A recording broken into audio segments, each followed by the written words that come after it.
Un grand journal allemand a lancé une expression qui fait maintenant fureur. La France, c'est l'Absurdistan, le pays de l'absurde. Effectivement, recenser toutes les absurdités, tous les délires, toutes les inepties que nous pond notre aimable gouvernement chaque semaine, que dis-je, chaque jour, pardon, chaque minute, est une activité épuisante pour laquelle les 35 petites heures hebdomadaires autorisées par le Code du travail s'avèrent bien insuffisantes. Aujourd'hui, j'ai décidé de décerner la médaille d'or de l'Absurdistan à Elisabeth Borne. Comme vous ne savez pas qui elle est, et vous avez bien raison, je vous le précise, elle est ministre du Travail de Macronor Terminator. Comme de juste, elle s'inquiète de la situation de l'emploi en France. Avec toutes les restrictions imposées par le gouvernement, pandémie oblige, il y a de quoi alimenter de jolis cauchemars en effet. Dans le collimateur de Madame le ministre, les stations de ski qui, pour l'instant, comme toutes les autres activités hôtelières et sportives, ne savent pas vraiment à quelle sauce blanche elles vont être mangées et connaissent donc une véritable angoisse alors que la température baisse et que les premiers flocons vont montrer le petit bout de leur nez. Vont-elles faire une saison, si j'ose dire, à blanc ? Elisabeth Borne a donc pensé à elles. Elle les invite tout simplement à recruter contre vents et marées, contre l'avalanche du mauvais sort et les éboulements du marasme.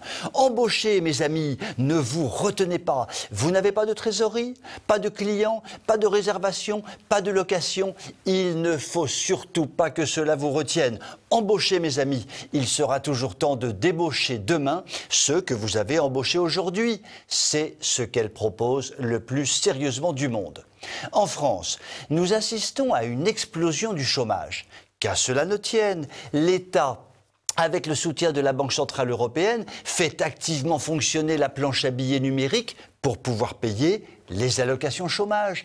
Il faut donc en profiter. Embauchez, messieurs les employeurs. Le but n'est pas que vos employés travaillent, mais qu'ils touchent ultérieurement leur chômage quand ils seront licenciés. Il faut être sérieusement déconnecté du ciboulot et ne pas avoir la moindre idée de ce qu'est une entreprise, ce qui est quand même un comble pour une ministre du Travail, pour oser articuler une proposition pareille. Il est bien connu que les patrons d'une petite société, que les patrons d'une petite entreprise, que les patrons d'un magasin de location d'après-ski ou d'un téléphérique ne rêvent que d'une chose, employer pour licencier. Ça, c'est positif, c'est de l'accomplissement professionnel. Vous avez dit économie réelle ? Visiblement, au gouvernement, on préfère se satisfaire d'une économie de carton-pâte. L'on fait semblant de croire que l'on peut travailler, l'on joue son petit rôle de théâtre. Aucune importance si ça ne rime à rien, du moment que l'État paie par derrière et qu'il multiplie les grandes déclarations sur la mobilisation de la nation en marche. Tout cela a un parfum d'URSS à la grande époque. Le but n'était pas que l'économie tourne, mais que l'on fasse semblant de croire qu'elle tournait.